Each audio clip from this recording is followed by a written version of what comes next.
এই যে আয়াতুল্লাহ আল খামিনি ইরানের সর্বোচ্চ যে নেতা, আল্লাহ তাআলা যেন তাকে জান্নাতুল ফেরদাউস নসিব করুন, এই দোয়াই রইল। এবং আমরা এটা চাই, যেহেতু এটা আমাদের আসলে মুসলিম কান্ট্রিগুলো কোনো মিল নাই তাদের সাথে, কোনো মানে হচ্ছে কিন্তু ওই যে কারোর সাথে কারো মিল নাই, যে যার মতো এই যে পাকিস্তান আফগানিস্তানের যুদ্ধ চলতেছে, কি রে আমরা তো মুসলমান, কিন্তু এই মুসলমানদের ভিতরে এই জিনিসটা কিন্তু নাই। তার এটা মনে হয় আশা করতেছি হবেও না, ইমাম মাহাদি সে না আসা পর্যন্ত মনে হয় হবেও না, যেটা আসলে কিন্তু দেখতেছি। তবে আমরা চাই যাতে করে ইরান এখন এই পুরো ইসরায়েল এবং যে যুক্তরাষ্ট্র যারা আছে, যে সকল মানে হচ্ছে কি বলে ওদেরকে আসলে শুয়োর বলাটা বেটার হবে, যে শুয়োরের বাচ্চারা আছে যেটি, তো ওদেরকে যেন একেবারে ধ্বংস করে দেয়, আল্লাহ তাআলা যেন ওদেরকে ধ্বংস করে দেয়, এই দোয়াই করি, এটাই দোয়াই রইলো। এবং অনেকে বলবেন এখন কমেন্টে আইসা যে ইরান ম্যাক্সিমাম আমি কিন্তু দেখছি আয়াতুল্লাহ আল খামিনি যখন নিহত হয়েছে তখন সবাই অনেক আলেম তারা লেখছে আলহামদুলিল্লাহ। ভাই ঠিক আছে, আপনি আলহামদুলিল্লাহ লেখছেন কেন? আপনারা বলবেন তারা শিয়া সম্প্রদায় যাই থাকুক না কেন, সে মুসলমান না, আপনি মুসলমান না, মুসলমান কি ভাই না, এটা কি বলে দেয় না? তাহলে সে যে সম্প্রদায় হোক না কেন, সে তো মুসলমান, সে মারা গেছে। আপনার অন্তরে যদি বিন্দু পরিমাণে যদি মানে হচ্ছে একটু দুঃখ যদি না লাগে, এই যে এরকম একটা নেতা, যে এই নেতাকে আমরা পুরো ওয়ার্ল্ড থেকে আমরা হারিয়ে ফেলেছি, এরকম নেতা কি আসবে?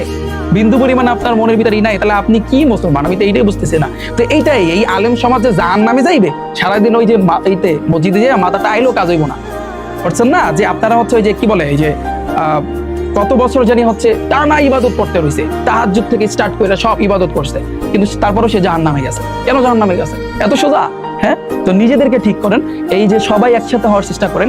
বাংলাদেশের যত আলেম সমাজ আছেন, আমি ক্ষুদ্র মানুষ, ছোট্ট একটা মানুষ, আমার ক্ষুদ্র জ্ঞান আমি এটা মানি, কিন্তু আমি অনুরোধ করব আপনাদের ভিতরে যত এই দ্বন্দ্ব আছে, যা আছে, এটা একটু মীমাংসা করে সবাই একসাথে মিলেমিশে কাজ করেন এবং আমাদের এই দেশটাকে ইসলামিকভাবে পরিচালনা করার জন্য তাগিদ দেন। এবং এটাই আপনাদের কাছে অনুরোধ থাকবে, কোরআন সুন্নাহ মাফিক এটাই যেন পরিচালনা হয়। এটা আপনারা সবাই একসাথে যদি না হন, তাহলে সেক্ষেত্রে এটা কিন্তু জীবনেও কিন্তু সম্ভব হবে না। ঠিক আছে, দেখেন আপনারা ইরানের অবস্থা দেখেন, তারা একলা যুদ্ধ করতেছে। আপনারা শুনছেন যে ইরানের সাথে বন্ধু আছে কে? রাশিয়া আছে, তারপর চীন আছে। কই তারা তো সে মারা গেল, কই কোনো পদক্ষেপ নিয়েছে? তারা তাদের জায়গা থেকে তারা কি করতেছে? তারা মানে হচ্ছে কি বলে হুঙ্কার দিচ্ছে যে খবর আছে, কিন্তু আদৌ কিন্তু তারা এগিয়ে আসে না। এইটাই কিন্তু তারা কেন আসলে বন্ধু হইতে যাবে? এখন আপনি বলতে পারেন যে তুমি এখানে বসে লেকচার দিচ্ছ, তুমি করো না। ভাই আমার কি ক্ষমতা আছে?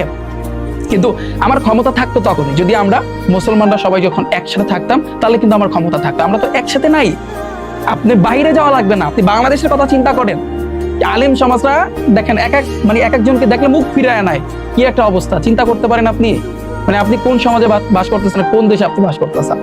ঠিক আছে। এবং আমি যদি বলি সামরিক শক্তির দিক দিয়ে বাংলাদেশে এটা এখন দ্রুত গতিতে এটা করা উচিত, এটা বাড়ানো উচিত, সব দিক দিয়ে এটা বাড়ানো উচিত।